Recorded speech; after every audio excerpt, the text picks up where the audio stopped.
সন্মুখতে সুবিস্তৃত বিশাল বিস্তীৰ্ণ বুঢ়ালুইত মহাবাহু ব্ৰহ্মপুত্ৰ আৰু এয়া খাৰঘুলিৰ ৰাস্তা আৰু এইডোখৰ হ'ল বেলি ভিউ।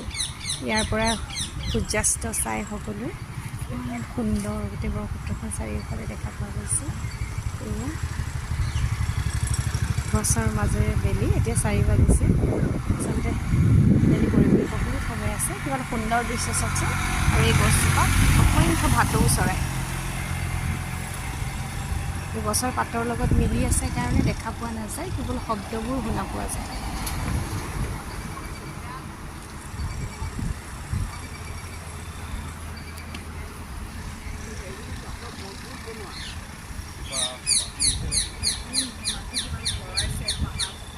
মাত শুনা পোৱা গৈছে, কিন্তু এটা ভাটৌ দেখা নাই। ছাগলীটো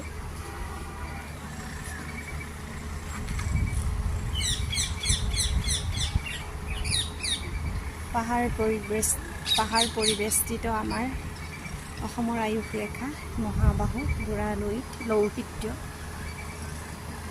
সূৰ্যাস্ত হ'বলৈ এতিয়াও বহু পৰ বাকী।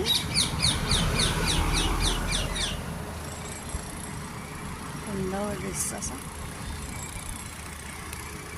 গুৱাহাটীলৈ কতবাৰ আহিছোঁ হিচাপ নাই, কিন্তু এবাৰো এই বেলি ভিউ পইণ্টটোলৈ অহা নাই। আচলতে গুৱাহাটীখন এনেকুৱাই, নিত্য নতুন।